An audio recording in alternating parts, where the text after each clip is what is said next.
Bienvenue, Patrick, and welcome everyone to this afternoon's session. Hopefully we will keep you awake after the non-chocolate buzz from dessert, but certainly the sugar rush. We're going to here to give you even more energy, but this is renewable energy, so stay with us for this afternoon.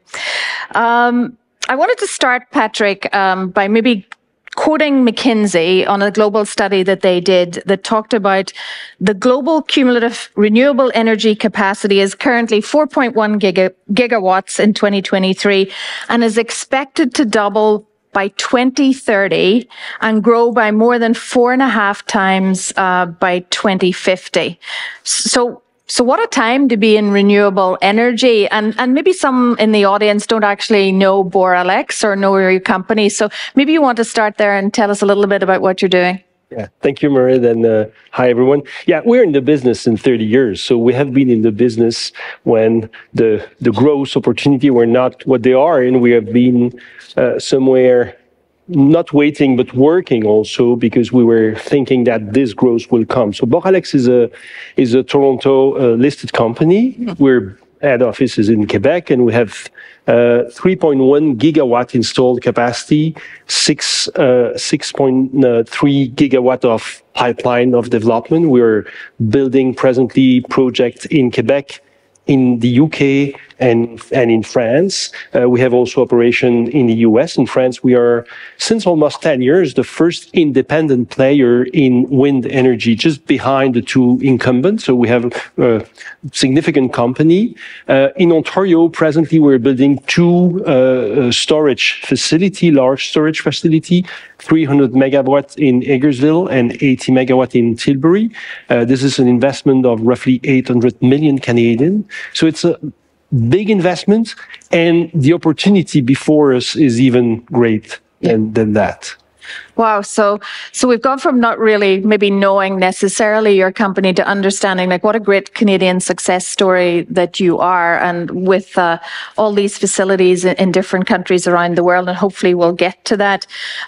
As I was preparing to meet with you, I actually want to be not quite so humble and say Patrick actually has 100 wind farms, 15 hydroelectric power stations, and 12 solar power stations. And now he's talking about battery storage. So we're talking big here. And if I make it to the link to the panel this morning that was talking about infrastructure, that was equity investing going into infrastructure, bank going into infrastructure, and indeed WSP that is, supporting the build of infrastructure. But you're really on the ground doing it. Like you're actually producing the energy. So what a great energy transition for us to sort of talk about. So you have all this experience in renewable energy. It's global experience for you personally, as well as for your company. So I'm interested in how you're thinking about Canada. How's Canada doing in renewable energy? Either adopting it, building it, supporting it. Like, is it a strong player in the global energy landscape? Yeah, it's a strong player, and it will be, I think, a great player because the growth is important. There is space, there is resource, there is a lot of things. What was complex in Canada is if we go back 6 years ago, Ontario, Quebec, BC, all the province except Alberta almost stopped developing. So we have lost some momentum, but we're gaining it back today. So it's a great investment. I think all the country has also, the federal government has also finalized the Canadian ITC. And sometimes you have to know that per capita, if you report it due to GDP, the size of the economy, it's bigger than the US IRA. So it's a big investment to the response to the IRA. And it's also something which is simpler to implement. It's a real tax credit for specific investment, which cover almost 80% of our investment. And this is fully refundable from the Canadian, for the federal government. So it's not something that you need to find a tax equity partner and financing it and go to a market, which is quite complex in the US and quite competitive too. So that's a good news. I think where Canada can do better, and not specifically comparing to the US, but comparing to Europe, is the interconnection of the province. And, Ontario is summer peak, Quebec is winter peak. Yeah. Maybe we can share some power between and more than today. So that's just an example. But to increase the resilience of the grid is also something maybe we can do better. So that's great that you mentioned the investment tax credit regime, and certainly you mentioned also the Inflation Reduction Act, because many of us have this impression, given the trillions of dollars that's referenced on the Inflation Reduction Act, like, are we competitive as Canada? So you're saying to us our investment tax regime is competitive, which is great to hear. Is there other things that we should learn from our global peers, other policies or procedures or things that they're working on that we should be thinking about in Canada? Well, the first thing is what we need as an industry, but many industries, but when you are in infrastructure, what you need is a stable environment. Okay, it's to know that you will connect. I was discussing with GE this morning, and they were Heather was saying to me, okay, what we need to go in Quebec is 300 megawatt every year, which is probably 1/3 of the market, but not a year with 1,000 megawatt and a year with zero. Okay, and it's similar to us, and it industrialize and streamline the thing. So I think to keep the regulation not changing, that's one thing. To also accelerate, if possible, the development of the project, the planning authorization. There is better example than Canada. If you look to Germany, for example, there is, I would say, more complex environment.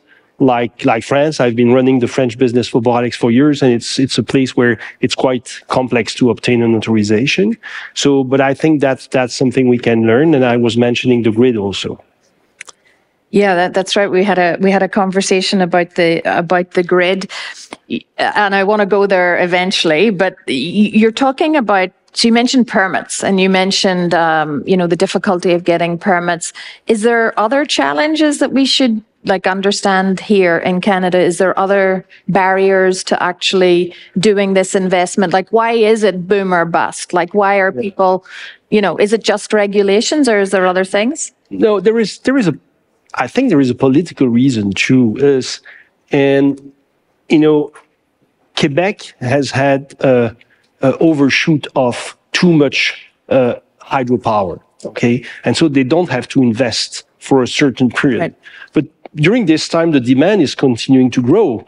And when you're in this situation and you need new power, you don't have 10 years to build a new hydro plant. And that's the reason why it's so interesting, also because it's cheaper to build renewable, wind and solar, wind specifically in Quebec. And Ontario is the same situation. You have been very rich with the nuclear generation. And so the man in the street, as long as the light is open, no one knows what is the margin between the available capacity and the demand. If the margin is high, it's okay. If the margin is low, for you, for me, it's okay. For the guy in the control center, it may be stressful there, but you cannot invest quickly. So it's why it's important to have the political speech to say, and I think it's changing a lot. We have the Minister Lecce was at the opening of our storage construction 2 weeks ago, and it's clear that you need more investment. And it's the same everywhere. It's the same in the UK, it's the same in France, it's the same in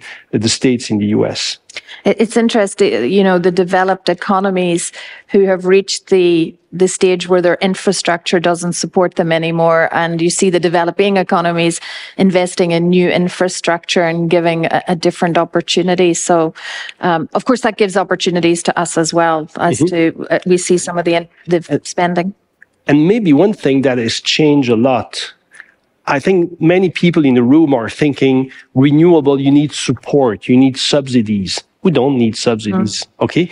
We need in the past, when 30 years ago, 20 years ago, even probably 5-6 years ago, yes.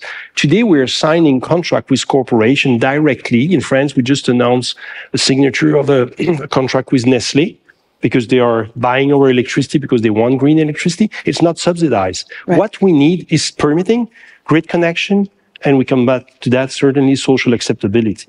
Oh, yes. So 2 great ones to pick up. Anything you want to say about the grid?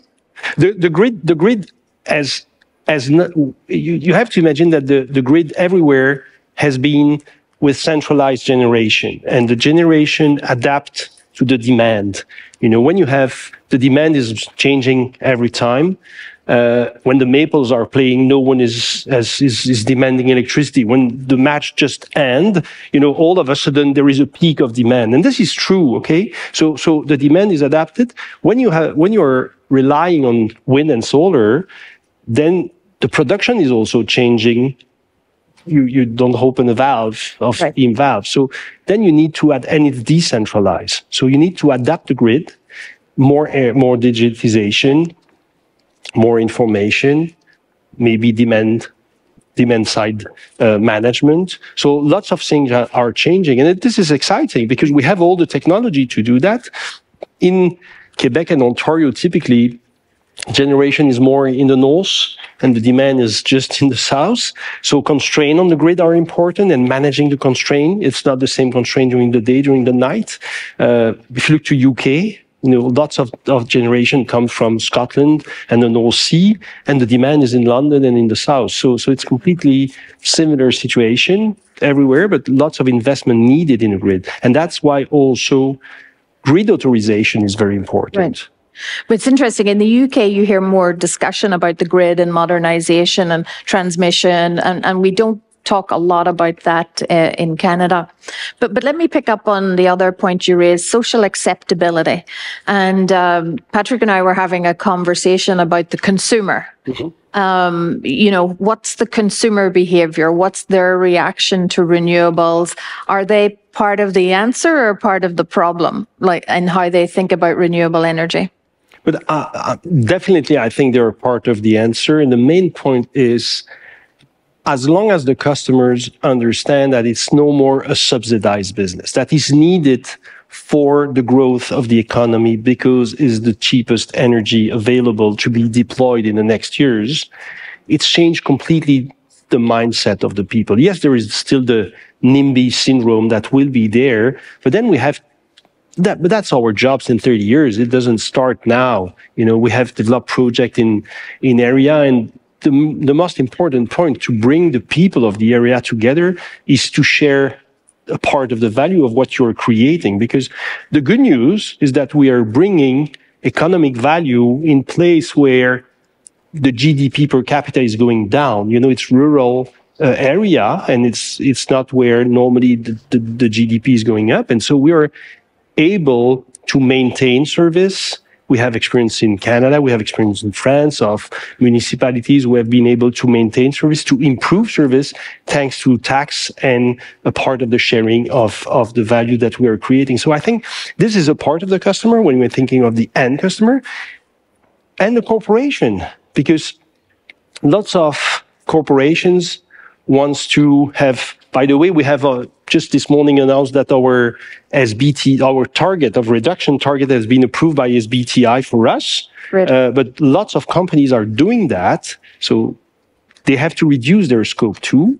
To reduce their scope 2, they have to buy new green electricity, and they come to us. And that's what we have in France, for example, presently. So I understand science-based targets very well, because we've some at EDC, and you're right, as a financier, we're certainly looking to how we can lower the carbon footprint, which as financiers then is what you invest in.